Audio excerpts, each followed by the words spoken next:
हाँ नहीं इनका ठीक हो गया। जज़ाकल्लाह। अस्सलाम वालेकुम वंस अगेन। मुझे एक दफा फीडबैक दे दीजिएगा ऑनलाइन वाले हजरात, आवाज, स्क्रीन और कैमरा तीनों चीजें क्लियर है? फिजिकल वालों को आवाज, स्क्रीन, कैमरा तीनों चीजें क्लियर है? ऑनलाइन वाले हजरात? यस सर क्लियर है। सर जी क्लियर है, शुक्र है। असल में पहले वीक में जो 2-3 लेक्चर्स में मसले चलते रहे थे, अल्लाह का शुक्र है, असल में कमरे में वो बुजुर्गों के पाँव पड़े हैं और बरकत ऐड हो गई, जो है ना। मेरे साथ ना कोई आईटी का मसला है, कोई कोई पता नहीं क्या, मेरी डिवाइसें अटक जाती हैं, इंटरनेट बंद हो जाता है, बेहतरीन इंटरनेट चलते चलते रिले करना खत्म हो जाता है।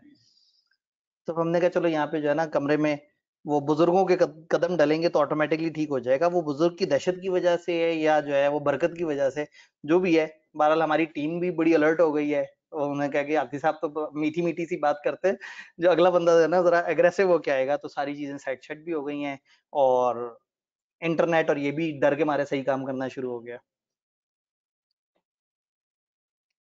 सर नोट्स में सब्सिडी वाले 2 पॉइंट्स हैं, एक स्टूडेंट ने कहा वो आपने कवर नहीं किए। एक एक करके हम चलते हैं, फीडबैक की तरफ आते हैं।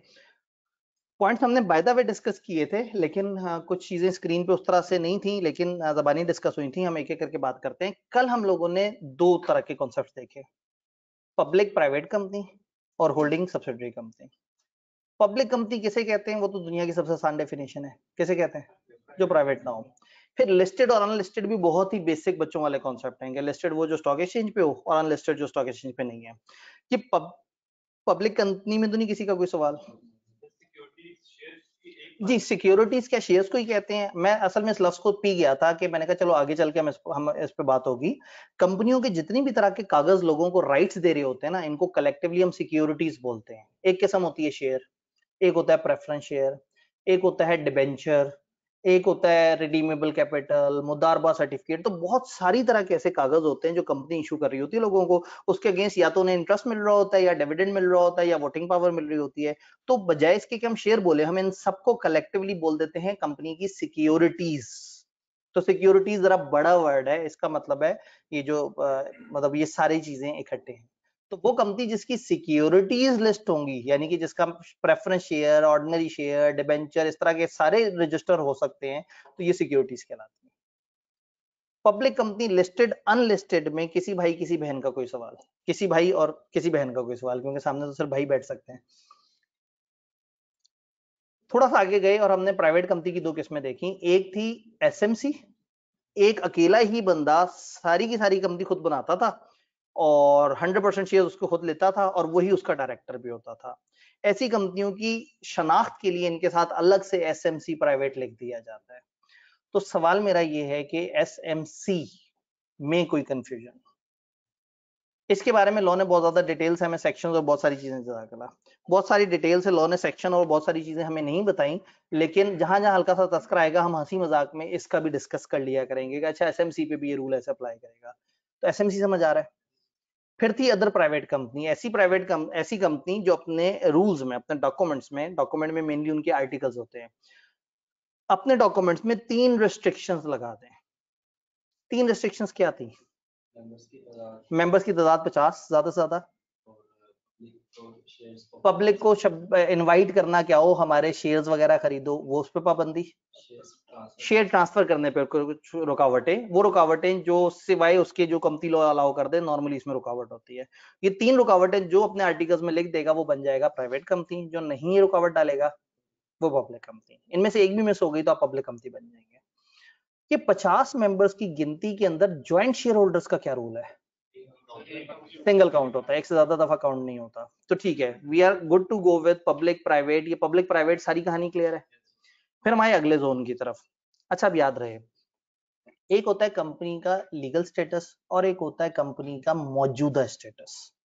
जब आप कंपनी बना के रजिस्टर कराते हैं ना, तो आपने 2 तरह के स्टेटस अपने क्लियर करने होते हैं। नंबर 1 आपने कहना होता है मैं उन 3 लाइबिलिटियों वालों में से कौन सी वाली लाइबिलिटी हूँ? कौन सी भला? लिमिटेड बाय शेयर, गारंटी और अनलिमिटेड। दूसरा, अपनी कंपनी रजिस्टर होते हुए अगर ये रिस्ट्रिक्शन डाल दी होती है तो आप ऑटोमेटिकली प्राइवेट कहलाना शुरू हो जाते हैं, और नहीं डालते तो आप, तो कंपनी बनते वक्त के जो लीगल स्टेटस है वो ये दो तरह के हैं कि आप लाइबिलिटी बताएंगे और आप अपनी पब्लिक इन्वॉल्वमेंट बताएंगे। अच्छा, जो होल्डिंग सब्सिडरी, पब्लिक सेक्टर और इस तरह के स्टेटस है ना, ये मिडवे आते हैं बीच में, कि चलते चलते अचानक से कंपनी ने दूसरे के आधे ज्यादा शेयर्स खरीद लिए, वो बन गई सब्सिडरी, 4 दिन बाद बेच दिए, खत्म। तो ये परमानेंट स्ट्रक्चर नहीं है, ये हालातों वाकयात की वजह से अचानक से बन गया होता है। हमने फिर पढ़ा था होल्डिंग सब्सिडरी। हमने कहा था होल्डिंग वो कंपनी होगी जो दूसरी कंपनी की होल्डिंग सिर्फ और सिर्फ तब होगी जब वो दूसरी वाली कंपनी है पहली वाली कंपनी की सब्सिडरी।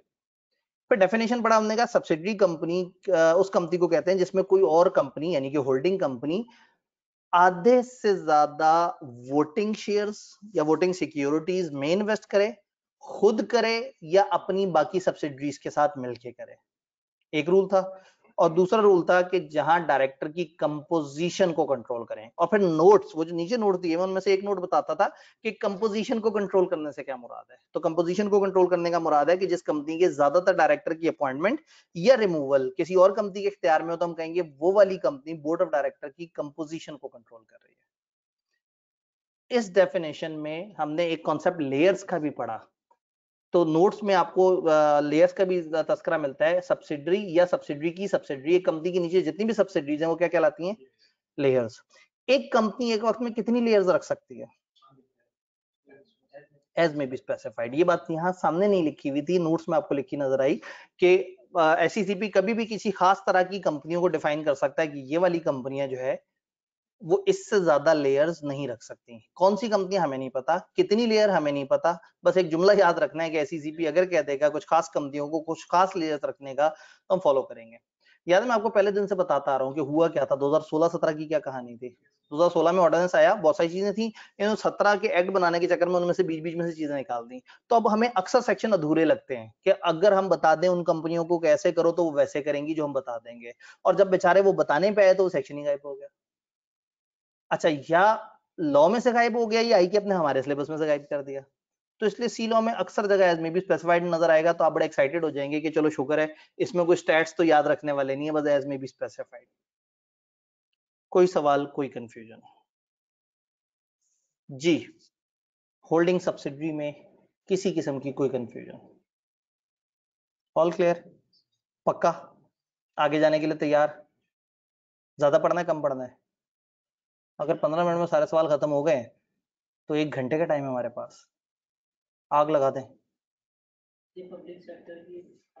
पब्लिक सेक्टर, हाँ, रिकैप हम करते करते पब्लिक सेक्टर का रिकैप करना भूल गए। पब्लिक सेक्टर कंपनी, ये कोई भी प्राइवेट कंपनी हो सकती है, कोई भी पब्लिक कंपनी हो सकती है, जरूरी नहीं कि ये हमेशा पब्लिक हो।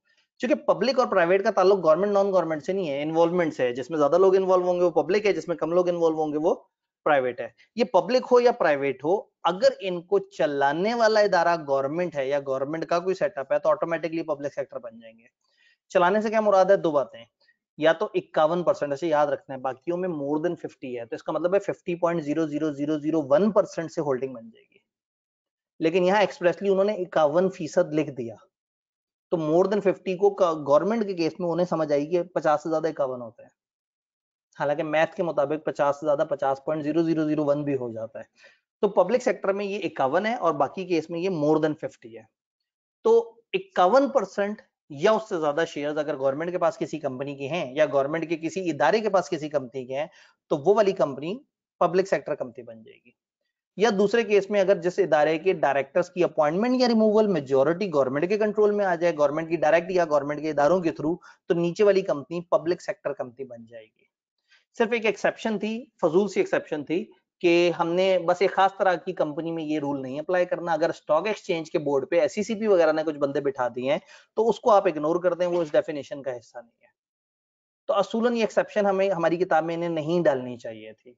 अभी भी जब मैंने इस दफा भी किताब की चीजें फाइनल कर रहा था तो मैंने फिर जाके दोबारा से देखा, मैंने कहा शायद आई कि अपने किसी जगह तरस खा के लाइन उड़ा दी हो, लेकिन नहीं उड़ाई थी।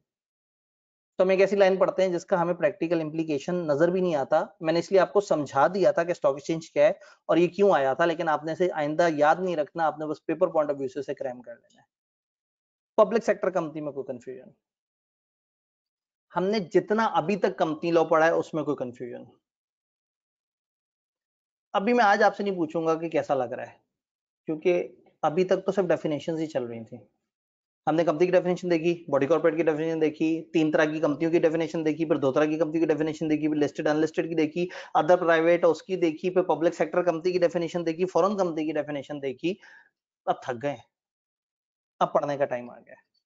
तो आज के लेक्चर के बाद थोड़ा सा आपको समझ आएगा कि कंपनी लॉ का ओवरऑल मिजाज क्या है। शुरू करते हैं जी। पेपर में रट्टा एग्जैक्टली कितना आता है? पेपर में तकरीबन जी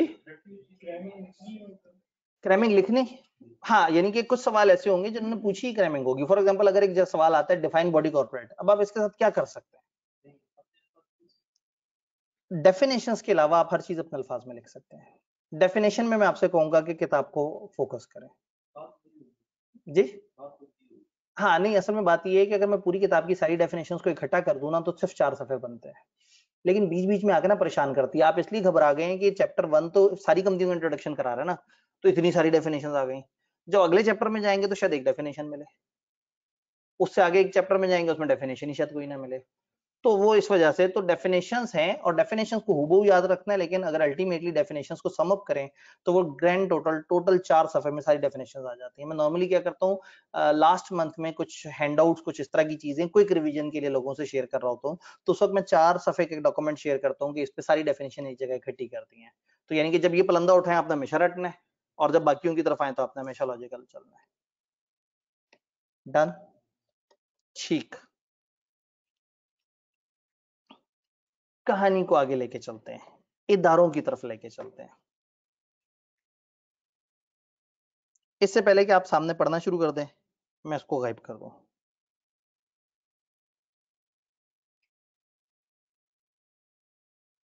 असल में इस तरह की मैं फनकारियां लगाता हूँ, उसके बाद फिर ये डिवाइसें बेचारी तंग आके जो है ना वो काम करना छोड़ देती हैं। फिर मैं कहता हूँ मेरे साथ टेक्नोलॉजी का कोई मसला है। बंदा शराफत से लिखता रहे कहानी खत्म। तो होता क्या है, इदारे होते हैं जो किसी ना किसी लॉ को देख रहे होते हैं। जैसे पाकिस्तान में टैक्स से रिलेटेड कोई गवर्नमेंट की कोई अथॉरिटी आपके ध्यान में आती है जो टैक्स के सारे मामलात को, एफबीआर।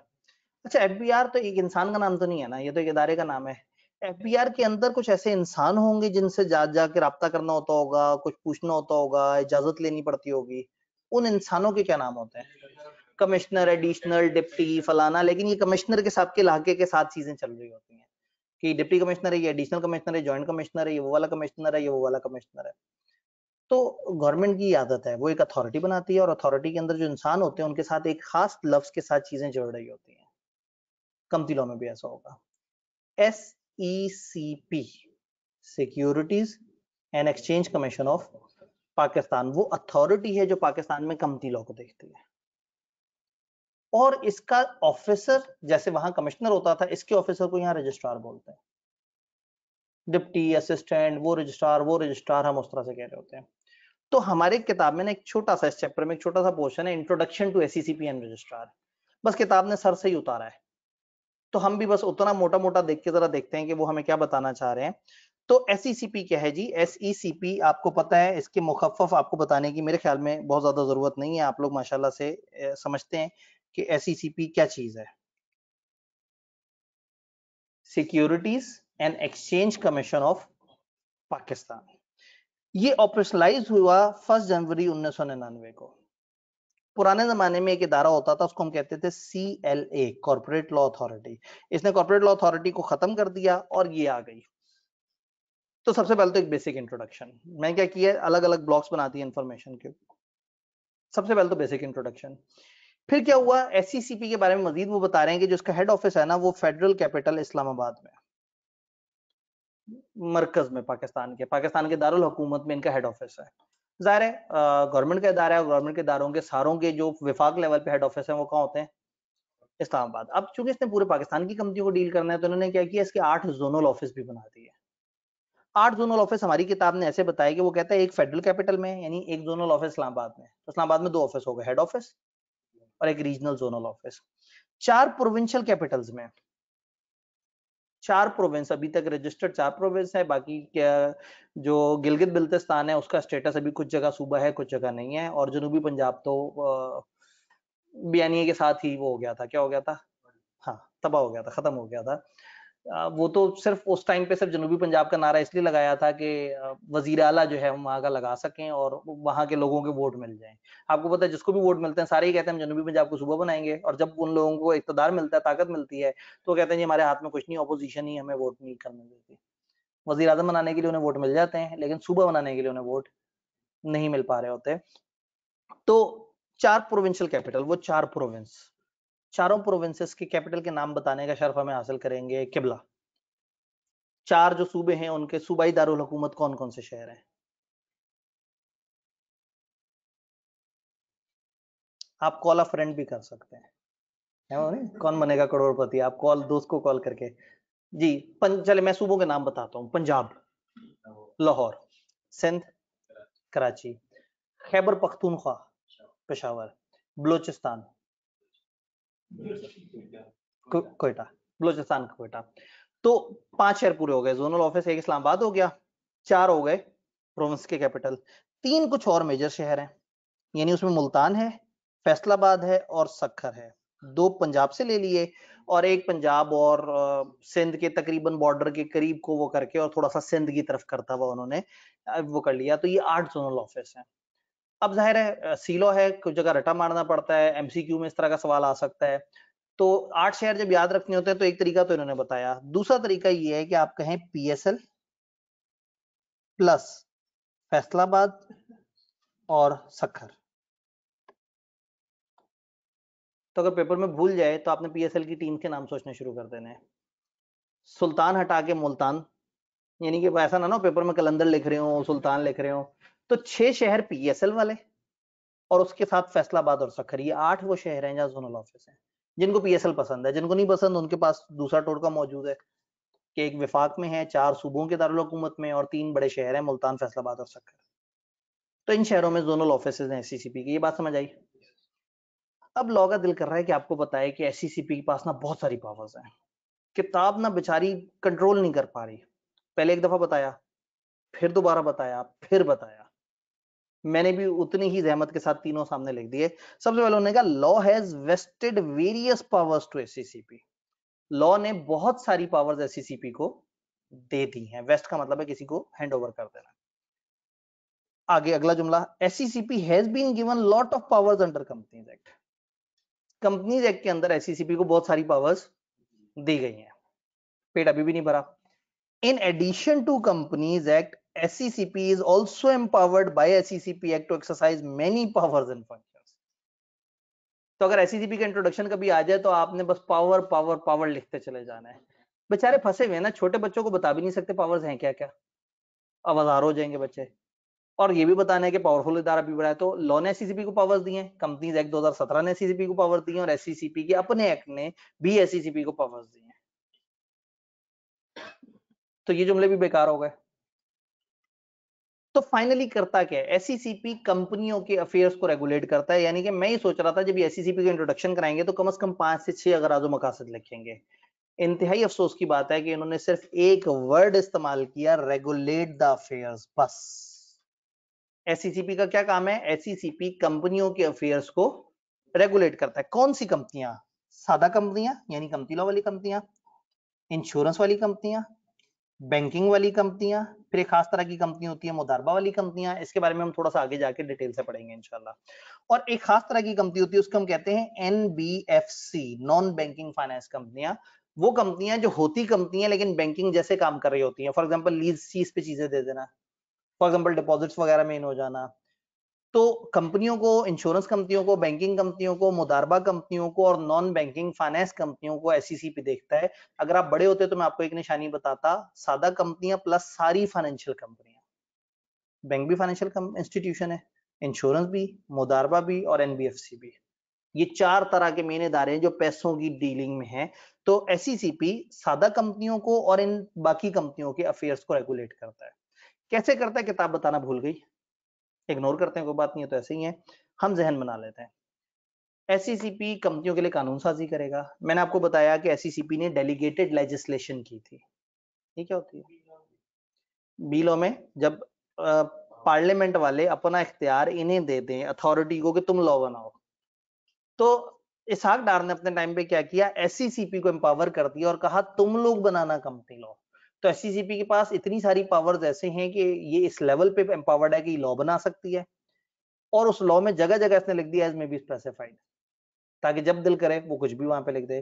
तो एससीसीपी के पास एक इख्तियार है लॉ बनाने का, एक इख्तियार है ये रेगुलेशंस देके कंपनियों को बता सकता है, फिर उसका इख्तियार ये है कि कंपनियों को ये रजिस्टर करता है, कंपनियों को चलाता है, कंपनियों को गाइड करता है, कंपनियों की ट्रेनिंग्स करता है, कंपनियों से फाइन पेनल्टीज लेता है, कंपनियों की इन्वेस्टिगेशन करता है। तो एससीसीपी यानी कि टैक्स के ऊपर जो जो कुछ एफबीआर कर सकता है कंपनियों के ऊपर, वो सब काम एससीसीपी। तो एससीसीपी वो मेन इदारा है जो सारे प्रोसेस को देख रहा है।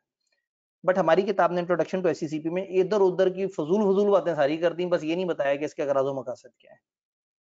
तो कंपनी लॉ में ये बड़ी अच्छी बात होती है कि आपको थोड़ी सी इन्फॉर्मेशन दी गई हो। पहले उस पर उदास होना होता है कि हमारी जानकारी में इजाफा नहीं हुआ। मैं जानकारी में इजाफा कर दूंगा, लेकिन बाद में खुश हो जाना है कि शुक्र है याद इतना सही करना है। तो इस पूरे उसमें काम की सिर्फ बात अगर मैं देखूंगा तो सिर्फ ये वाला ब्लॉक है जहां वो उन्होंने बताया है कि कौन सी कंपनियों को डील करता है, और शायद जहां पे शहरों के नाम है बस वो याद रखने वाले हैं, बाकी इन्होंने सिर्फ बस गुजारा मुजारा किया है। तो कोई बात नहीं, आज से पहले इतना भी हमें नहीं पता था, आज हमें इतना पता लग गया कि एससीसीपी क्या करता है। अच्छा, इसके अंडर जो ऑफिसर है उसका नाम क्या है? रजिस्ट्रार। अब रजिस्ट्रार की जब डेफिनेशन देने आए ना तो ब्रेक पे पहुंच नहीं रखा, जो याद आता क्या बोलते गए। उन्होंने कहा रजिस्ट्रार में रजिस्ट्रार होता है, एडिशनल रजिस्ट्रार होता है, एडिशनल जॉइंट रजिस्ट्रार होता है, जॉइंट रजिस्ट्रार होता है, डिप्टी रजिस्ट्रार होता है, असिस्टेंट रजिस्ट्रार होता है। फिर रुकिए, थोड़ा सा सांस लिया, पानी शानी पिया और कहा और such other officer as may be designated by SECP. ये 6 तो हैं, लेकिन उसके अलावा कोई और भी हमने अगर कोई और शख्स भी एससीसीपी ने अगर इशारा कर दिया और वो रजिस्ट्रार जैसी हरकतें करता पाया तो वो भी रजिस्ट्रार है। बड़ा आराम से लिख सकते थे कि registrar is any person designated by SCCP, लेकिन नहीं, उन्होंने एक आम आवाम को समझाने के लिए कि इन 6 में से कोई भी नाम नजर आए ना तो समझ जाना ये रजिस्ट्रार की किस्म है। ये नहीं वो बताना चाह रहे हैं रजिस्ट्रार इनमें से किसी भी नाम से हो सकता है, इनमें से कुछ जूनियर रैंक है, कुछ सीनियर रैंक है। दुख इस बात का है कि हमें ये छह रजिस्ट्रार याद करने पड़ते हैं। अच्छा, थोड़ा सा इसमें फ्लो देखने की कोशिश करते हैं। ये भाई साहब तो ओवरऑल रजिस्ट्रार है। अब आपने इजाफी सोचने हैं, रजिस्ट्रार के बराबर रैंक पे कुछ बंदे सोचने हैं, तो एडिशनल। इसके बाद ये सोचना है जॉइंट। एडिशनल का मतलब भी इजाफी होता है, जॉइंट का मतलब जो साथ जुड़ के, फिर इन दोनों साथ जुड़े हुए को साथ जोड़ देना है, एडिशनल जॉइंट। फिर दो छोटे से नीचे के रैंक के बंदे सोचने हैं। नीचे के लिए एक वर्ड डिप्टी होता है और एक असिस्टेंट होता है। तो रजिस्ट्रार का मतलब है रजिस्ट्रार, डिप्टी रजिस्ट्रार, और sorry registrar, additional registrar, additional joint registrar, deputy registrar, assistant registrar. कहानी कुछ समझ आ रही है? रजिस्ट्रार से मुराद कौन कौन सा रजिस्ट्रार? रजिस्ट्रार से शुरू करें, गिनती जरा फास्ट चलेगी। Registrar, additional registrar, additional joint registrar, good, joint registrar, deputy registrar, assistant registrar. छा गए। अब इस कैलिबर के बंदे सामने बैठे हुए हों और वो कहेंगे कि हमसे रट्टा नहीं लगता, तो क्या बात करें। सिर्फ एक फ्लो देखना, सिर्फ थोड़ा सा कॉम्बिनेशन सीधा पुट्ठा करके और उसको जहन में रख लेना है। तजर्बा बढ़ाते हैं। 6 registrar, registrar, assistant registrar, joint registrar, नहीं एडिशनल जॉइंट, जो तरतीब आगे पीछे करेगा वो फंस जाएगा। Additional joint registrar, deputy registrar, additional बोल दिया, जॉइंट शायद रहता है। तो थोड़ा सा ना वो ये ग्रुपिंग बना लें, जिंदगी आसान हो जाएगी। पहले खाली रजिस्ट्रार, फिर वो जो साथ जोड़ने वाले दो हैं, और फिर एक पॉइंट में उन दोनों को भी आपस में जोड़ दें, और फिर दो नीचे वाले छोटे बंदों का जिक्र कर दें। किबला 6 रजिस्ट्रार।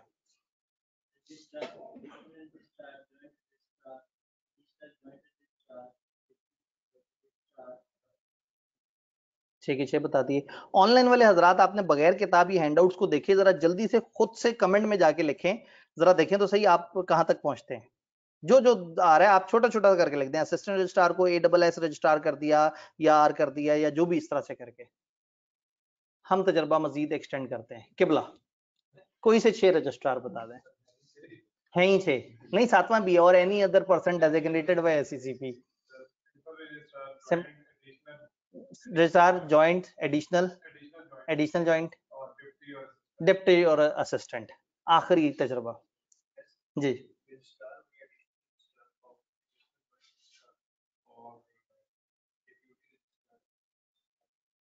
और जॉइंट रजिस्ट्रार, जॉइंट पीछे खाया गया था, फिर एंड पे जब रिकंसाइल किया तो जॉइंट कवर हो गया। तो जो भी जिस तरह से भी तरतीब, मुझे ये लगता है कि रजिस्ट्रार लिखने के बाद ये अभी जिस तरतीब में लिखा है ना, एडिशनल जॉइंट बीच में आके फंस रहा है।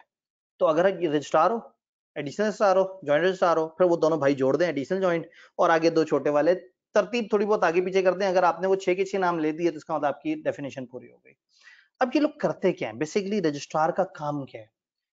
ये एक डेटाबेस ऑफिसर है। जब आप कंपनी बनाएंगे, कंपनी एक वर्चुअल चीज है, तो गवर्नमेंट के किसी बंदे के कंधा हिला के आप बताएंगे भाई ये मेरी कंपनी है, पकड़ो इसकी डिटेल। फिर सालाना आप उसे बताएंगे अब हमारी ये अकाउंट्स है। जब कंपनी में अहम काम करेंगे तो इसे बताएंगे। तो रजिस्ट्रार इज दैट पर्सन जो SECP के अंदर वो शख्स है जो कंपनी से सारी डेटाबेस ले रहा है। यूं समझे सारे रिकॉर्ड कीपिंग करने का ऑफिसर है। कंपनियां रजिस्टर होती हैं इसके पास, नामों का इससे पूछते हैं, रूल्स का इससे पूछते हैं, सालाना डॉक्यूमेंट्स इससे जमा कराते हैं। ये कोई इन्फॉर्मेशन मांगे इसे देनी होगी, ये कंपनी में आके तहकीक करना चाहे कर सकता है, ये कंपनी का डॉक्यूमेंट लेके जाना चाहे जब्त करना चाहिए कर सकता है। तो रजिस्ट्रार के बारे में जनरल सी डिस्कशन करते हैं। ये रजिस्ट्रेशन ऑफ कंपनीज को देखता है, ये various documents under the act उनको रिसीव करता है, ये रूटीन डॉक्यूमेंट्स को ट्रैक करता है, ये मॉर्गेजेस एंड चार्जेस के रिकॉर्ड रखता है। मैं इस लाइन पे क्रॉस लगा रहा हूँ, ये एक आगे एक पूरा चैप्टर है किताब में, चैप्टर नंबर 7 है मॉर्गेजेस एंड चार्जेस। उधर बहुत डिटेल से इंशाल्लाह ताला हम इसको समझ रहे होंगे, तो इसलिए इस लाइन को मैं अभी कैरी फॉरवर्ड कर रहा हूँ। ये कॉल कर सकता है कंपनी के ऑफिसर्स को कि इंफॉर्मेशन और एक्सप्लेनेशन दो। ये एम्पावर्ड है, इसके पास ये ताकत है कि कंपनी के बुक्स एंड रिकॉर्ड्स को इंस्पेक्ट कर सकता है और जरूरत पड़ने पे सीज यानी कि कब्जे में भी ले सकता है अपने बुक्स एंड रिकॉर्ड। तो टेक्निकली इसके दो मेन काम है, इंफॉर्मेशन कंपनी से रिसीव करना और जाके कंपनी में तहकीक करना और मुख्तलिफ तरह की एक्शंस करना। तो ये बेसिकली इस रजिस्ट्रार के काम है। तो ये एक छोटा सा टॉपिक था जिसमें हम एक इंट्रोडक्शन देख रहे थे SECP और रजिस्ट्रार का। इस टॉपिक को तो हमें टॉपिक काउंट नहीं करना चाहिए। आज के टॉपिक की तरफ आए, ये तो जुल्म हो गया। आप समझ आया कि कंपनी लॉ में है क्या? बस अब ये आपने पूरा सफा पढ़ा है और उसमें कुछ भी नहीं काम का मिला, तो फिर एक डेढ़ सफा ऐसा पढ़ते हैं जिसमें कुछ काम का भी मिल जाए। घबराए तो नहीं बैठे? ये हम थोड़े से छोटे टॉपिक भी कर सकते हैं। मेरे ध्यान में ना भी आ रही है एसोसिएशन और फॉर प्रॉफिट 1.5 सफे का टॉपिक है। दूसरी तरफ शायद फिर को ऐसा टॉपिक हो जो सफे का हो। खैर कल हमारा आखिरी वर्किंग डे है ना, तो कल हमें मैक्सिमम चीजें तो कवर करनी चाहिए। बस फिर डेमोक्रेसी की तरफ नहीं चलते, हम चलते हैं नॉट फॉर प्रॉफिट एसोसिएशन की तरफ। ये तो आपने शुगर मुगल टॉपिक देख लिया, चलते हैं जी अपने टॉपिक की तरफ। Association not for profit. मैं इतनी देर जरा कमेंट्स में देख लूं, बच्चों ने हमें बताने की कोशिश की assistant deputy additional joint joint additional and खाली रजिस्ट्रार। ठीक है, वो खाली इंग्लिश में लिखा हुआ है खाली registrar, registrar additional, registrar additional deputy joint, assistant registrar एक दो बंदों ने मिस किया हुआ है, एक भाई ने सब लिखा और एज मे बी प्रिस्क्राइब्ड, एक खातून ने पीछे वाले में फिर बाद में असिस्टेंट रजिस्ट्रार भी ऐड कर दिया। छा गए। मैं कहता हूं कि अगर ऐसी सपोर्ट मिले बच्चों की तरफ से तो टीचर तो लुट मचा दे। हाँ यानी कि वो मतलब आपने एंड ये पावर एंड ड्यूटीज में देखें तो यही वाली सारी बातें जब मैंने जी हाँ हाँ, यानी कि आपने इसको एक दफा पढ़ लेना है, इसको अब रटा मारना है। इस पूरे सफे में अगर कुछ रटा मारना है तो वो शहरों के नाम, वो 5 तरह की कंपनियां जिनको SECP रेगुलेट करता है। कंपनियां, इंश्योरेंस कंपनियां, बैंकिंग कंपनियां, मुदारबा कंपनियां और नॉन बैंकिंग फाइनेंस कंपनियां। तो ज्यादा से ज्यादा SECP में ये दो चीजें याद करने वाली हैं, वो 8 शहर। वो भी याद की क्या बात है, सिर्फ वो सक्खर और फैसलाबाद याद रखना है। PSL तो मेरे ख्याल में आप सब लोग मतलब नौजवान नस्ल में शायद ही कोई होगा जो PSL से भागा हुआ होगा, तो PSL के साथ आपने 2 शहर याद रखने हैं। अच्छा, जब रजिस्ट्रार में आए तो सिर्फ डेफिनेशन याद करने वाली है। नीचे वाली चीज ना अभी आपने अभी बिगिनर लेवल पे अभी पढ़ा है। आगे जब मैं हर चैप्टर में हर दूसरे दिन कहूंगा ये काम रजिस्ट्रार करेगा, ये रजिस्ट्रार करेगा, तो शायद सेशन एंड पे अगर मैं कहूंगा ना रजिस्ट्रार के 15 पॉइंट्स बताओ तो आप कहेंगे सर 15 कम है, मैं 20 बातें बताऊंगा। अभी हम सिर्फ इसका इंट्रोडक्शन देख रहे हैं, तो ये जो नीचे वाले पॉइंट्स हैं इनको बस सिर्फ मुस्कुराते हुए एक दफा देखना है। डेफिनेशन ऑफ रजिस्ट्रार वो काम की चीज है। डन। अब हम चलते हैं एक बड़े यूनिक से इदारे की तरफ जिसको हम कहते हैं एसोसिएशन नॉट फॉर प्रॉफिट। आप लोगों ने FR1 में पढ़ा हुआ है नॉट फॉर प्रॉफिट इदारों के बारे में, जानते हैं आप। नॉट फॉर प्रॉफिट इदारे वो होते हैं जिनका मकसद प्रॉफिट नहीं होता, तो फिर ये प्रॉफिट एंड लॉस स्टेटमेंट भी नहीं बनाते, ये इनकम एंड एक्सपेंडिचर अकाउंट बनाते हैं। एक तरफ से इनके पास पैसे आ रहे होते हैं, एक तरफ से जा रहे होते हैं, जो बच जाता है उसे सरप्लस कह देते हैं, और घाटे में हो तो उसे डेफिसिट। तो ये लॉस या प्रॉफिट नहीं बोलते, वो गंदे अल्फाज हैं। अब फर्ज करें कुछ लोग हो, 3-4 लोग हैं, और वो कहते हैं कि जी 3 से 4 लोग हैं, और उनकी ख्वाहिश है कि हम लोग जो है वो सैलाब ज़दगान की, फ्लड विक्टिम्स की हेल्प किया करें। वो क्या करेंगे, वो 3-4 लोग मिलके एक छोटा सा इदारा बनाएंगे और इमदाद बाहमी पे काम करता होगा, और पैसे जोड़ के और सैलाब वालों की मदद करने पहुंच जाएंगे। जब मदद कर रहे होंगे बहुत सारी, तो इन्हें होगा यार ये तो बड़ा अच्छा काम है और इसमें तो लोगों को हेल्प हो रही है, लेकिन इनके अपने फंड्स महदूद होंगे। फिर क्या होगा, ये फेसबुक पे तस्वीरें लगाएंगे, वहां की वीडियोस लगाएंगे, और अपने दोस्तों यारों को कहेंगे कि यार हम इधर आए हुए इलाके में, अगर तुम लोगों ने कोई डोनेशन देनी है, कुछ वो करना है तो हमें दे दो। तो इनके यार दोस्त तो इनको डोनेशन दे देंगे। फर्ज करें अब ये मुखैर हजरात के पास जाते हैं और कहते हैं जी हमने सैलाब ज़दगान की मदद करनी है, हमें डोनेशन दे। तो वो पूछेंगे तुम लोग कौन हो? वो कहेंगे जी मैं शकील हूँ, ये वकील है, ये नबील है, ये खलील है। तो वो इस नबील, खलील, शकील, वकील जो है, ये 4 इंसानों पे एक बंदा कैसे भरोसा करके इनको 10-12 लाख रुपए दे दे? कहेंगे तुम्हारा लीगल स्टेटस क्या है? वो कहेंगे जी हम एक ग्रुप ऑफ पर्सन हैं जो मिलके काम कर रहे हैं। अगर तुम लोग कहीं रजिस्टर होने का जी टाइम ही नहीं है, इस वक्त तो सैलाब का मामला चल रहा था, तो हम कहाँ रजिस्टर होते हैं? तो सोचें कि एक बंदा जिसने लाखों रुपया इस नियत पे देना है कि वो अच्छी जगह लगे, वो इन्हें पैसे देगा? नहीं पैसे देगा। इनको सिर्फ अपने यार दोस्त पैसे देंगे, लोग इस पे भरोसा नहीं करेंगे। हाँ, अगर ये कहें हम एक लिमिटेड लायबिलिटी कंपनी है, एससीसीपी के अंदर रजिस्टर हुए हैं, उसने हमें लाइसेंस दिया है, ये हमारा मेमोरेंडम है, ये आर्टिकल है, और रजिस्ट्रार के पास हमारी सारी डिटेल्स हैं और हमारे ये अगराज़ व मकासद हैं, तो अब जरा एक भरम सा फील होगा कि यार एक प्रॉपर सेटअप है, रजिस्टर्ड है सारा। तो नॉट फॉर प्रॉफिट इदारे नॉर्मली जाते हैं कोऑपरेटिव सोसाइटीज एक्ट के अंदर। एक लॉ है जिसको हम कहते हैं कोऑपरेटिव सोसाइटी एक्ट 1925। इस लॉ में ज्यादातर नॉट फॉर प्रॉफिट इदारे रजिस्टर होते हैं, बट उनका प्रॉब्लम यह है कि वो कंपनी नहीं कहलाते, और दूसरा प्रॉब्लम यह है कि उनकी लिमिटेड लायबिलिटी नहीं होती। अभी बेचारे नेक नियति से काम कर रहे हैं, और खुदा ना खास्ता इनसे कोई गड़बड़ हो जाए और उससे ये किसी का लाखों का नुकसान कर बैठे उसी मदद वाले दिनों में, और अगला बंदा इनसे कहे लायबिलिटी दो, और ये बेचारे इदारे के असासे बेचने के बाद घर के असासे ला के दे रहे हो, तो कहेंगे तो हमें लेने के देने पड़ गए, हम नेक नियति से निकले, तो ऊपर से हमें लायबिलिटी पड़ गई। तो अगर ये लोग चाहते हैं कि हमें एक लिमिटेड लायबिलिटी मिले, और दूसरा अगर ये लोग चाहते हैं कि हमारा स्टेटस जरा प्रिविलेज हो, तो इन्हें आइडियली चाहिए कि ये जाके कंपनी रजिस्टर करवाएं। अब कंपनी किसे कहते हैं? कमर्शियल सेटअप को। नॉर्मली मैं जब जब भी कंपनी बोलूंगा तो मेरे ध्यान में कमर्शियल चीज आएगी, जिसमें मेंबर होते हैं, जिसमें डिविडेंड होता है और बाकी सारी चीजें। तो ये एक खास किस्म की कंपनी बनाएंगे। इस खास किस्म की कंपनी को हम बोलेंगे association not for profit. Association not for profit ये बनाएंगे, और ये नॉट फॉर प्रॉफिट जो है उस तरह से रजिस्टर होंगे। एससीसीपी कहेगा ठीक है जी आप एक काम करो, मुझे अप्लाई कर दो, अप्लाई कर दो एससीसीपी को। एससीसीपी ने कहा भाई मेरी 4 शर्तें हैं, वो 4 शर्तें मान लो आप। क्या शर्तें हैं जी? पहली शर्त ये है कि आपने प्री डिफाइंड ऑब्जेक्ट्स में से ही किसी को चूज करना है। प्री डिफाइंड, ऐसा नहीं है कि आप उठ के कह दें जी हम एक नॉट फॉर प्रॉफिट इदारा बना रहे हैं, अच्छा जी वो क्या काम करेगा? सीए के बहुत सारे बच्चे जो अक्सर लेक्चर्स पेंडिंग होने की वजह से स्ट्रेस में चले जाते हैं और मायूसी में चले जाते हैं, हम उन्हें जाके गाइड करेंगे, एजुकेट करेंगे और उनकी हौसला अफजाई करेंगे। तो कहेंगे यार कुछ ढंग की चीज बताओ ना। यानी इसका मतलब ये नहीं है कि आप अगर एससीसीपी से कहें तो वो आपको किसी भी चीज के लिए रजिस्टर कर दे। इन्होंने एक लिस्ट डिफाइन की, इन्होंने कहा इनमें से कोई ऑब्जेक्ट होना चाहिए। दुख की बात है कि वो 12 चीजों की लिस्ट है, रट्टा मारना पड़ेगा। और सबसे बड़ा दुख उसमें ये है कि जो 12वीं चीज है ना, वो है एनी अदर ऑब्जेक्ट।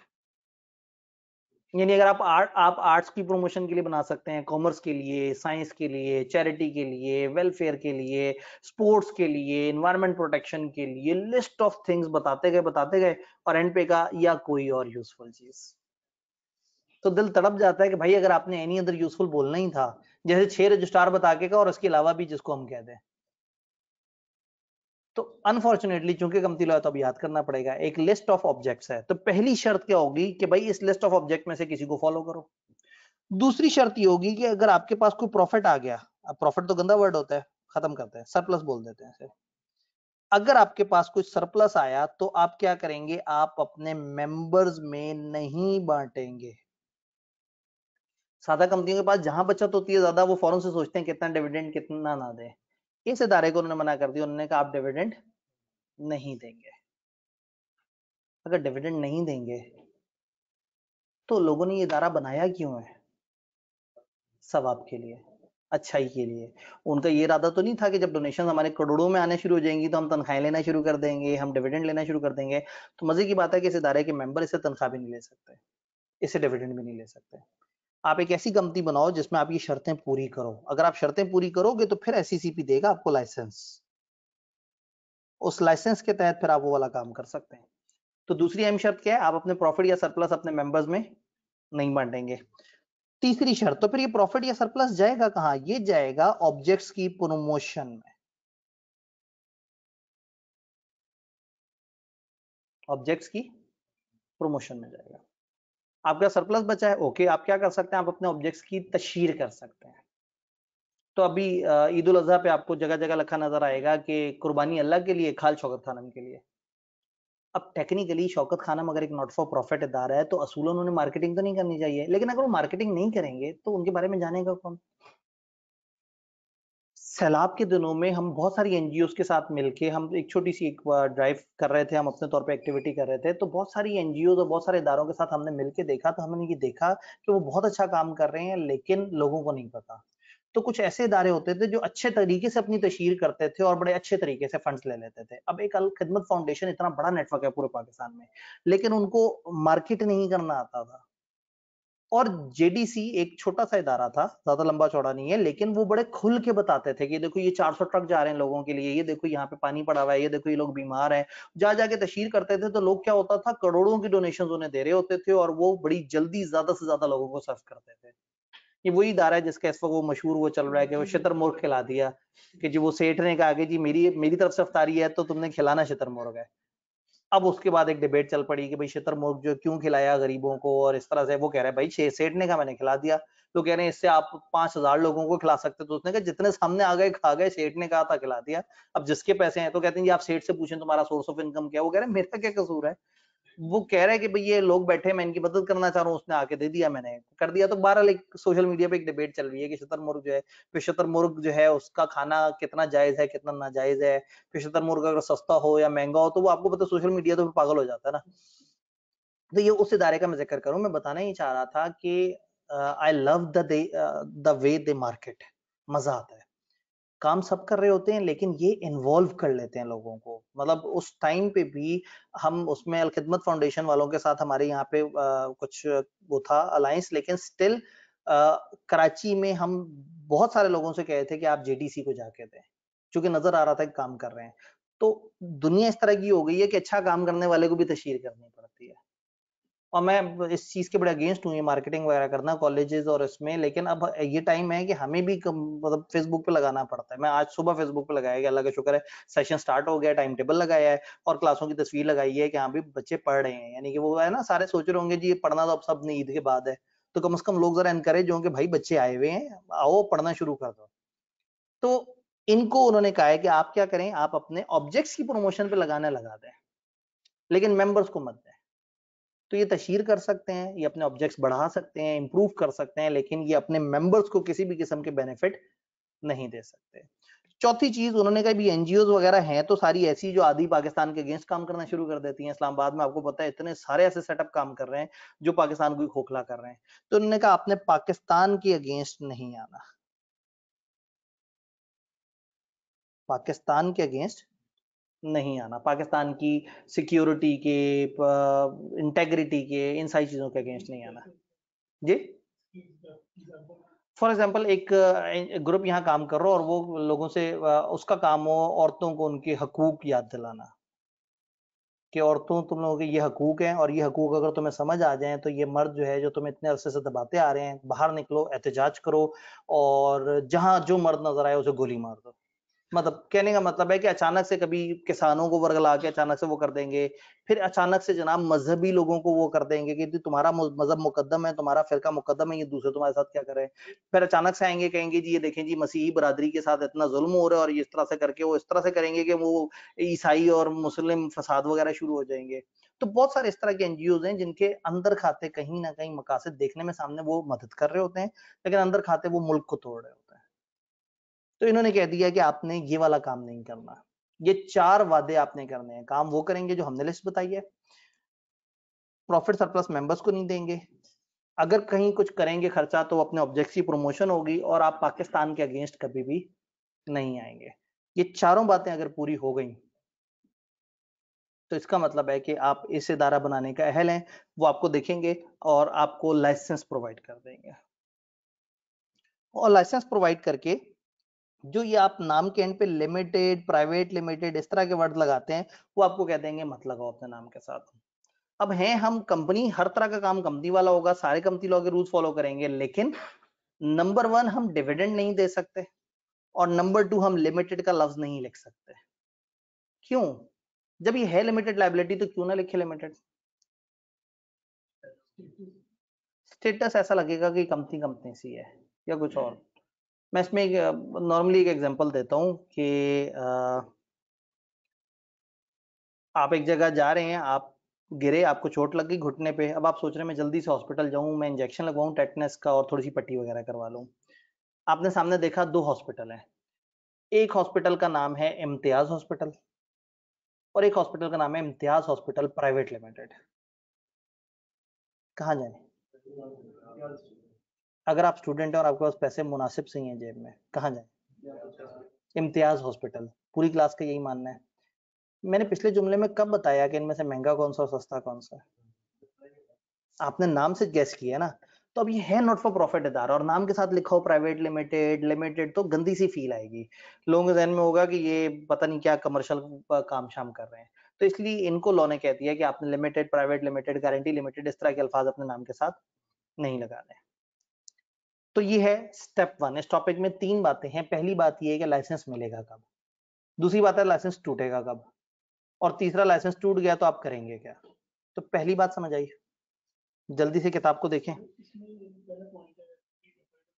जी जी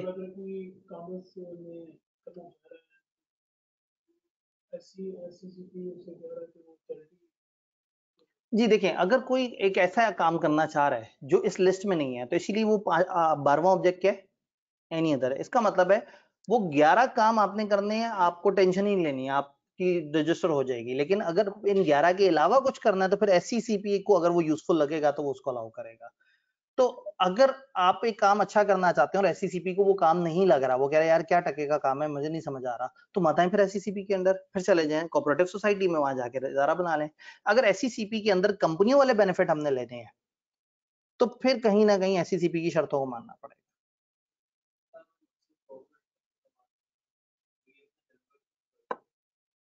जी, अगर इनका मकसद प्रॉफिट कमाना नहीं है तो ये अपने मेंबर्स या एम्प्लॉइज को कंपनसेट कैसे करेंगे? पहले तो मेंबर्स को तो साइड पे कर दें। मेंबर्स वो लोग होते हैं जो इदारा बनाते हैं, और ये वो लोग हैं इस टाइम पे जो सैलाब ज़दगान की मदद करना चाह रहे थे। मतलब फॉर एग्जांपल अगर हमने सैलाब के दौरान अगर एक ड्राइव चलाई तो उसका ये मकसद नहीं था कि हमारे पास पैसे आए और हम करोड़पति हो जाएं। उस ड्राइव का मकसद ये था कि हमें कुछ जगह की एक्सेस थी, हमारे पास कुछ रिसोर्सेज थे, कुछ पैसे हम लगा सकते थे, कुछ हम स्टूडेंट्स वगैरह और कम्युनिटी, और मैं चार्टर्ड अकाउंटेंट कम्युनिटी से कहता था जी आप आके कंट्रीब्यूट करें ताकि वहां पे उस तरह करें।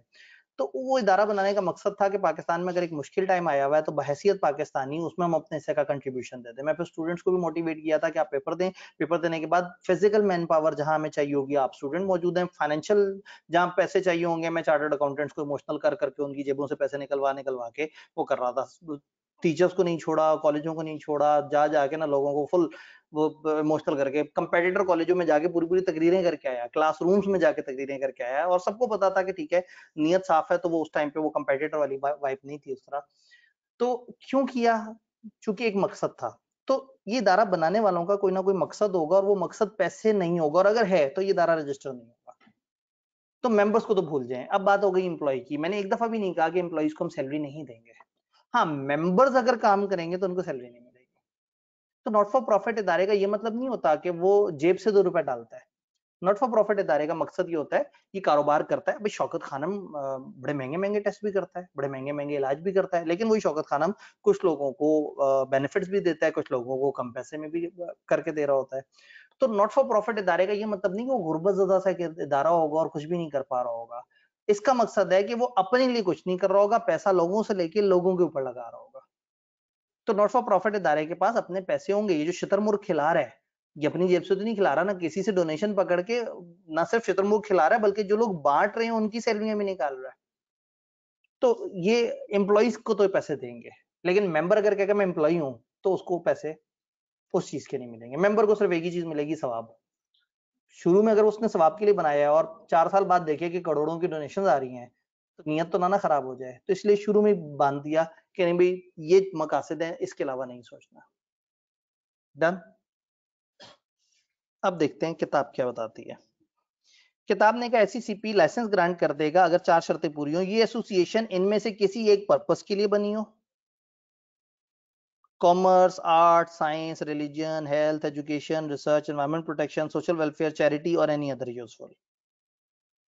नॉर्मली क्या होता है, इतने सारे पॉइंट्स होते हैं तो पेपर में चीजें भूल जाती हैं, तो इसका एक निमोनिक बड़ा मशहूर है विच इज CSS रिसर्च।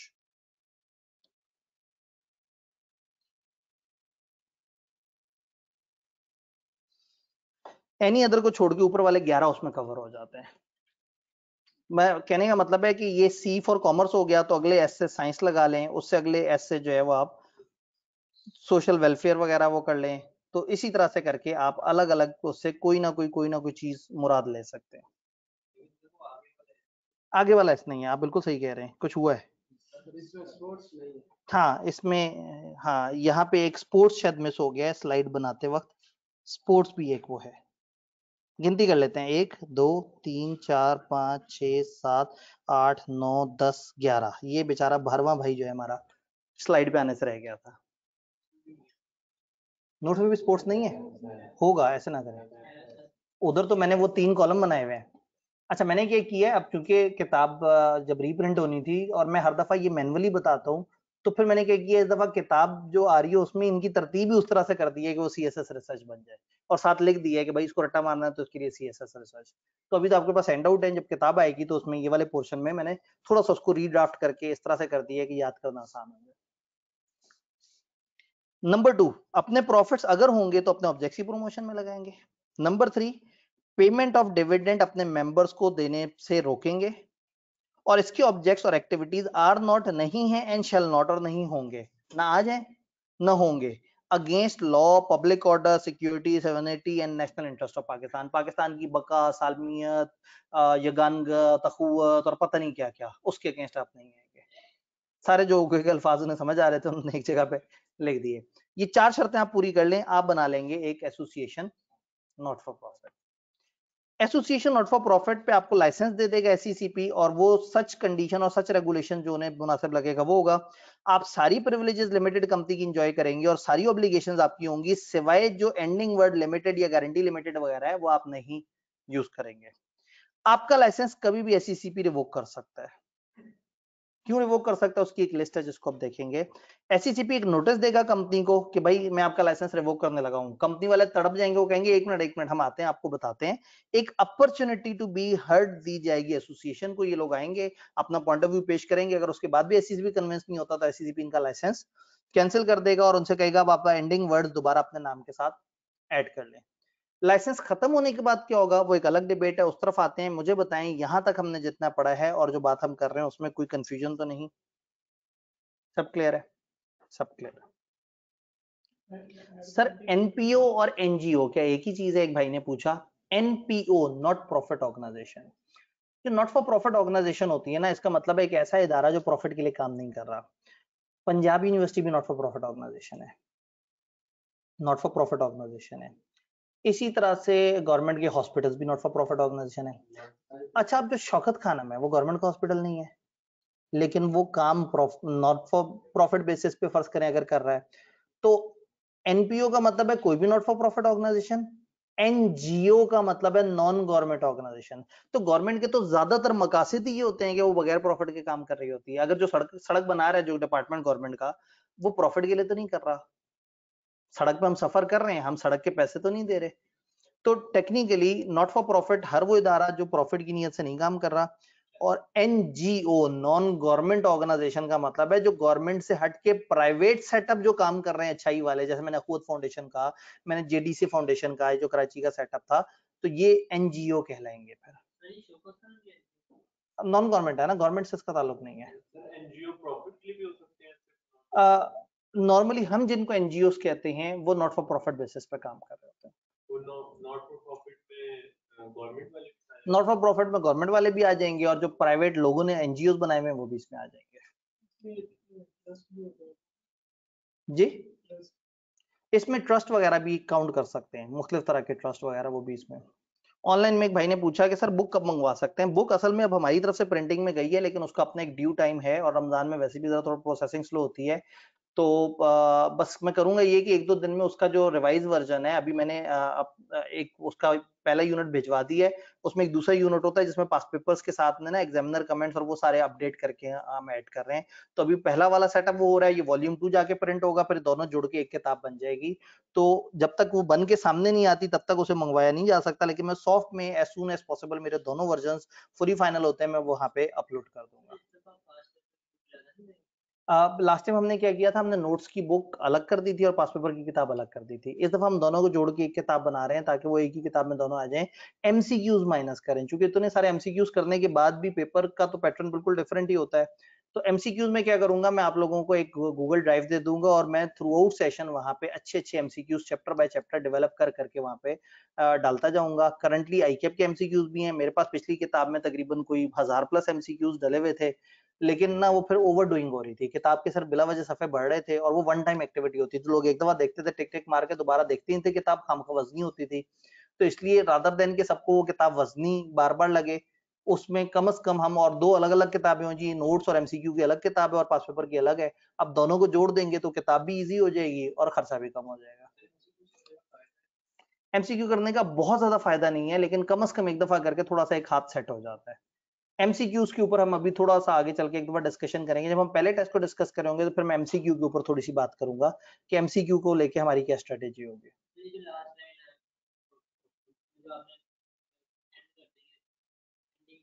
ठीक है, एंडिंग वर्ड वो लिमिटेड, गारंटी लिमिटेड, वो वाले वर्ड दोबारा ऐड हो जाएंगे।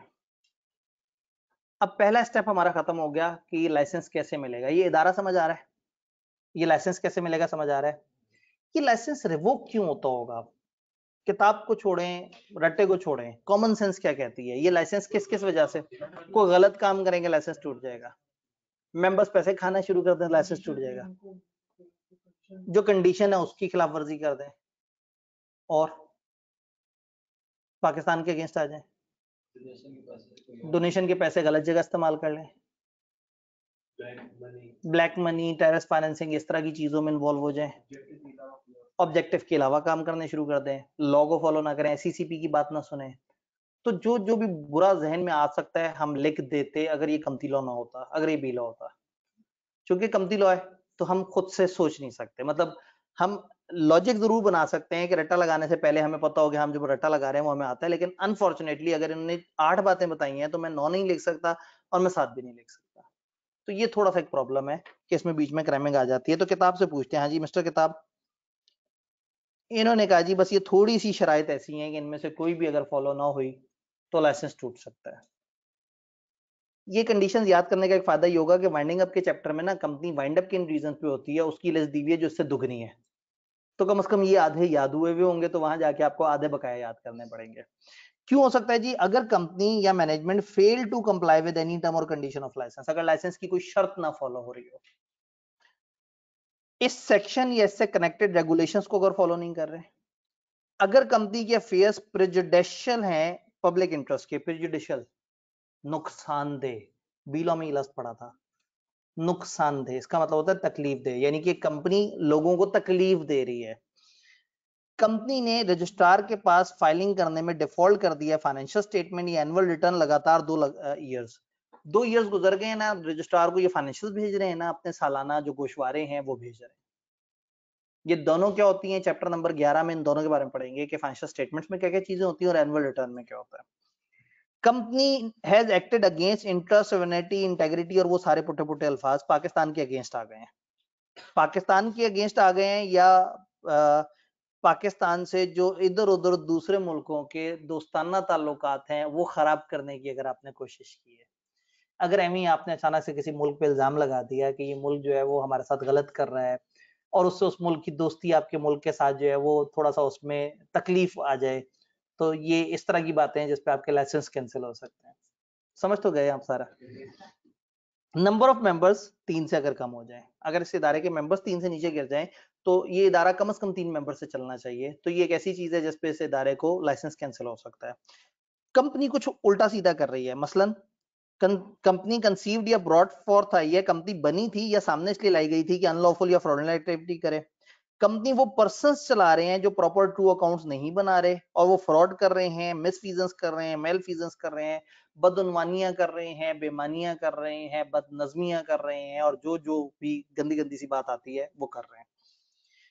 ये वो लोग चला रहे हैं जो रिफ्यूज कर देते हैं कि मेमोरेंडम या आर्टिकल जो कंपनी के डॉक्यूमेंट है उसको फॉलो नहीं करेंगे, हम एक्ट को फॉलो नहीं करेंगे, हम एसईसीपी को फॉलो नहीं करेंगे, यानी जो गद्दार हैं, जो कह रहे हैं हम कोई गुलाम है, ठीक है, जो बागी हैं। अगर एक पूरा साल हो गया और ये अपना काम नहीं कर रहे, एक इदारा काम ही नहीं कर रहा, साल से डॉर्मेंट पड़ा हुआ है, तो इस बात पे भी लाइसेंस बंद हो सकता है। कुछ ना समझ आए तो आखिरी सबसे प्यारा पॉइंट है, it is just an equitable that licence should be revoked. ये मुनासिब लागे है कि लाइसेंस खत्म हो जाना चाहिए, तो जहां कोई रीजन भी नहीं होगी और एसईसीपी को लगेगा कि हाँ मुझे लग रहा है कि लाइसेंस खत्म हो जाना चाहिए, तो उस लगन के पीछे भी लाइसेंस खत्म हो सकता है। जी,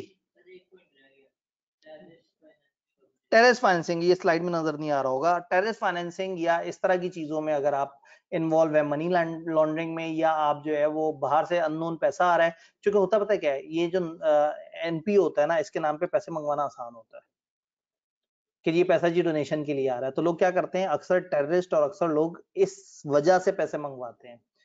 तो जब भी इस तरह की कोई फाइनेंसिंग हो जो अननोन सोर्सेज से आ रही हो और उससे पाकिस्तान में कोई टेररिस्ट फाइनेंसिंग शुरू हो जाए, तो इसका मतलब है कि ये सहूलतकार बने, इन्होंने इदारे के नाम पे बाहर से पैसे मंगवाए हैं। जी हाँ, मिनिमम 3 है, मैक्सिमम ज्यादा हो सकता है। जी, ये जो पैसे टेररिस्ट एक्टिविटी बाहर से आए हैं, ठीक है, इन्होंने खुद यूज कर लिया, जो मेंबर वगैरह थे जो भी थे, वो एससीसीपी के जो रजिस्ट्रार या जो भी ये मामला देख रहा है वो ये नहीं देखेगा ये पैसे कहाँ है। जी, इन्होंने बड़ी अच्छी बात की, इन्होंने कहा अगर पैसे बाहर से आए और इन्होंने उसको और मकासद पे इस्तेमाल कर दिए, तो एससीसीपी और रजिस्ट्रार ये भी तो देखते होंगे, बिल्कुल देखते हैं, इनका ऑडिट भी होता है और ऑडिट रिपोर्ट भी जमा होती है, और ऑडिटर ये जरूर देखता है कि पैसे किस नीयत से आए थे, कितने इस्तेमाल हुए, कहाँ कहाँ इस्तेमाल हुए, तो इसके ऊपर पूरी वर्किंग होती है। जी जी, अगर एक टाइम भी एक्टिविटी आपने नॉट फॉर प्रॉफिट करनी है तो एक आसान काम है ना, आप 3-4 यार दोस्त मिलकर शुरू हो जाए, हमने तो नहीं कंपनी रजिस्टर कराई, टाइम ही नहीं था इतना। लेकिन अगर आप लॉन्ग टर्म चलाना चाहते हैं, आप इदारे का एक बेस बनाना चाहते हैं, आप उसका ट्रस्ट बनाना चाहते हैं, आप उसकी लिमिटेड लायबिलिटी रखना चाहते हैं, तो फिर आप बनाएंगे नॉट फॉर प्रॉफिट इदारा, एसोसिएशन नॉट फॉर प्रॉफिट। ये बेसिकली ना इसको कहते हैं हम सेक्शन 42 वाली कंपनियां, इसके पीछे एक सेक्शन है, नॉर्मली हम सेक्शन नंबर याद नहीं रखते कंपनी लॉ में, लेकिन ये बड़ा मशहूर सेक्शन है, सेक्शन 42, ये कहलाती है सेक्शन 42 वाली कंपनियां। तो जैसे आप किसी के सामने बोलेंगे ना सेक्शन 42 वाली कंपनी, वो समझ जाएगा कि आप उन कंपनियों का जिक्र कर रहे हैं जो नॉट फॉर प्रॉफिट बेस पे रजिस्टर होती हैं। तो ये कंपनी है लेकिन ये सिर्फ नॉट फॉर प्रॉफिट कंपनी है। जी, जैसे आपने अभी कहा कि 2-3 दोस्त मिल के रहेंगे, जैसे आपने खुद किया कि खुद ही रहेंगे, ठीक है, तो इसमें हम एडवर्टाइज तो नहीं कर सकते फंड्स के लिए कि हमें फंड वगैरह नहीं क्यों नहीं कर सकते एडवर्टाइज, मतलब भाई कंपनी को अगर फंड चाहिए इस कंपनी को, तो एडवर्टाइज करने पे इन्हें मना तो नहीं किया हुआ। कंपनी अगर बनाई नहीं, हाँ, अगर कंपनी नहीं बनाई और आप फिर भी लोगों से फंड्स मांग रहे हैं, तो फिर आपको बताना होगा कि हम कंपनी नहीं है, हम इंडिविजुअल्स हैं, आपसे फंड्स मांग रहे हैं, फिर आपको इतने आराम से इजाजत भी नहीं मिलती। यानी हम क्या करते थे, हम ओपनली एक अकाउंट नंबर तक नहीं दे सकते थे कि इस अकाउंट में पैसे डालें, क्योंकि इमदाद बामी के तहत पैसे मांगने का हक उसके पास होता है जिसका एक प्रॉपर रजिस्टर्ड इदारा होता है, और उस टाइम पे जो सादा नॉट फॉर प्रॉफिट इदारा रजिस्टर कराने का जो एज अ सोसाइटी जो टाइम था वो 1.5 से 2 महीने का था। तो उस टाइम पे जो हमने किया वो किसी हद तक गैर कानूनी था, लेकिन वही बात है कि उस टाइम पे जो मेन चीज सामने नजर आ रही थी वो और थी। बस फिर आप अगर रजिस्टर्ड नहीं है तो आप पब्लिकली डोनेशन नहीं मांग सकते। कुर्बानी की खाल आपसे अगर कोई आके मांग रहा है और वो रजिस्टर्ड नहीं है किसी सेटअप में तो वो इलीगल एक्टिविटी है।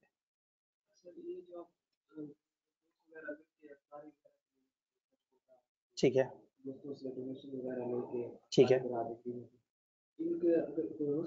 बिल्कुल ये सही कह रहे हैं दोस्त वगैरह आपस में सेटअप लगा के पैसे इकट्ठे कर रहे हैं लोगों से और अफ्तारी करवा रहे हैं गरीबों की। ठीक है, बहुत अच्छा काम है, लेकिन कभी भी गवर्नमेंट आपको कहेगी कि अगर आप ये काम कर रहे हो तो ये हमारा काम है, हमें करने दो। ये आपने करना है तो आप फिर इसके लिए रजिस्टर हो, हमें पता हो, क्योंकि कल को हमारी आवाम उठ के कह देगी जी आपने रोका क्यों नहीं ऐसे इदारे को, पैसे ले रहा था, पैसे लेके भाग गए वो तो अनफॉर्चुनेटली अच्छा काम करने के लिए भी ना आपको उसको रजिस्टर कराना पड़ेगा। हाँ, अब ऐसे में सादा अगर आपने रजिस्टर कराना है तो कोऑपरेटिव सोसाइटीज एक्ट 1925 आसान सा लॉ है। टाइम जरा ज्यादा लगता है रजिस्टर होने का, लेकिन बड़ा इजी सा सिंपल सा लॉ है, बहुत लंबी चौड़ी फॉर्मेलिटी नहीं है। कंपनी में फॉर्मेलिटी बहुत ज्यादा बढ़ जाती है, लाइबिलिटी अनलिमिटेड होगी कोऑपरेटिव सोसाइटी में। तो अगर आपको सारे मजे लेने हैं तो फिर तकलीफ भी उठाए ना। अगर लाइबिलिटी भी लिमिटेड चाहिए, स्टेटस भी अच्छा चाहिए, गैर कानूनी हरकत भी नहीं करनी, तो फिर तो आपको वो करना पड़ेगा। लॉ तो इस हद तक जालिम है, वो कहते हैं 20 से ज्यादा बंदे पार्टनरशिप नहीं चला सकते, याद होगा आपको, कमती बनानी पड़ जाती है। जो मदरसे वगैरह वो अक्सर कोऑपरेटिव सोसाइटी में होता है। और अगेन क्योंकि अभी हम कंपनी लॉ पढ़ रहे हैं तो हमने पाकिस्तान के सारे लॉस को नहीं पढ़ा, लेकिन कंपनियों से रिलेटेड हम देख रहे हैं कि अगर आप एज अ कंपनी ये काम करना चाहते हैं तो ये सारा प्रोसेस है। अच्छा, अब आ गई इसकी एंडिंग। अगर आप थक गए हैं तो हम लेक्चर की एंडिंग भी कर सकते हैं। अब आगे होगा कि अगर लाइसेंस रिवोक होगा फिर क्या होगा, है थोड़ा सा उसमें छोटी छोटी सी बातें हैं। तो हमारे पास वोट आए हैं, एक भाई ने कहा कल कर दें। असल में चक्कर यही है कि वो एससीसीपी रजिस्ट्रार ना बिला वजह ऐड हो गया, वो किसी और दिन ऐड होता ना, होल्डिंग सब्सिडी के साथ ऐड हो जाता तो वो लगे में लगा हो जाता। वो आज ऐड हुआ तो उससे अब आपको लगेगा कि 200 पे तो हम ऑलरेडी पढ़ रहे हैं, अब सर पता नहीं और कितना पढ़ाएंगे, तो ब्रेक लगा देते हैं, कोई बात नहीं है, हमने को घबरा के थोड़ी करना है। हम जितना पढ़ चुके होंगे कल डे एंड तक उतना हम टेस्ट में कर लेंगे। तो आपका पहला टेस्ट आने वाले सैटरडे पे इंशाल्लाह ताला इसी टाइम पे हम कर लेंगे। तो ठीक है, यहाँ पे ब्रेक लगाते हैं। आपके पास नोट्स में मेरे ख्याल में हमने पूरा सफा छोड़ा है या थोड़ा कम छोड़ा सफे से, यानी उस सफे पे था ही पहले ही हाफ। तो अब आप एसोसिएशन नॉट फॉर प्रॉफिट का आपने सिर्फ पहला पेज करना है, और जो उससे अगला जो पेज नंबर 8 है अभी हम उस पर नहीं आए, कल उसकी डिस्कशन करते करते हम इससे आगे की तरफ चल पड़ेंगे इंशाल्लाह ताला। तो इसका मतलब आज तो आपको जल्दी छुट्टी हो गई, तो ठीक है, सही है। फिर हम लोगों ने आज क्या पढ़ा, एससीसीपी और रजिस्ट्रार का इंट्रोडक्शन देखा, और ये एसोसिएशन नॉट फॉर प्रॉफिट को हर तरह से समझने की कोशिश की। डन। एक आध मेरे पास ऑनलाइन एक पेंडिंग सवाल था, सर अगर एससीसीपी इतने सारे काम करता है तो फिर भी नॉर्मल रूटीन में सामने क्यों नहीं आता? आप बिल्कुल सही कह रहे हैं, हमें नजर नहीं आता एससीसीपी, इसलिए कि हमारी दुनिया और है। जब तक आपने लॉ पढ़ना नहीं शुरू किया था तो आपको एफबीआर भी कहाँ नजर आता था, सिवाय इसके कि खबरों में आ रहा है कि जी वो टैक्स के ये मामला हो गए इस तरह से करके। तो हमें स्टेट बैंक कहाँ नजर आता है, लेकिन आप जब बैंकों की दुनिया को पढ़ना शुरू करेंगे तो आपको जगह जगह स्टेट बैंक का नाम लिखा नजर आएगा। तो इसलिए चूंकि अब हम इस दुनिया में एंटर हो गए हैं तो इसलिए हमें जगह जगह एससीसीपी नजर आएगा, लेकिन एक आम इंसान को जिसका कंपनियों से कोई ताल्लुक नहीं, उसने सिर्फ खबरों में एक आध दफा सुना होगा कि एससीसीपी ने ये नोटिफिकेशन जारी कर दिया। तो ये चूंकि कॉर्पोरेट दुनिया को डील करता है, इससे आम जो टैक्स है ना, टैक्स तो आम लोगों को भी अप्लाई करता है। तो एससीसीपी खास लोगों को, यानी कि जो कंपनियां बना के चल रहे होते हैं उनके लिए होता है, तो इसलिए आम यूजर्स को एससीसीपी का उतना नहीं पता लगता। या अगर कभी खबरों में एससीसीपी के बारे में कुछ बता भी रहे होते हैं तो आप चैनल चेंज कर देते हैं कि क्या फजूल बात हो रही है, ये तो तजारती खबरें कौन देखता है। लेकिन अब आप बड़े हो गए हैं, समझदार हो गए हैं, सियाने हो गए हैं, तब आप तजारती खबर भी देखा करेंगे। तो ठीक है जी, तो यहाँ पे हम अपने लेक्चर को क्लोज करते हैं। आज हम लोगों ने जहां तक पढ़ा, कल गुफ्तगू को यहीं से आगे चलाते हैं इंशाल्लाह। अपना ख्याल रखिएगा, दवाइयां वक्त पे लेते रहिएगा।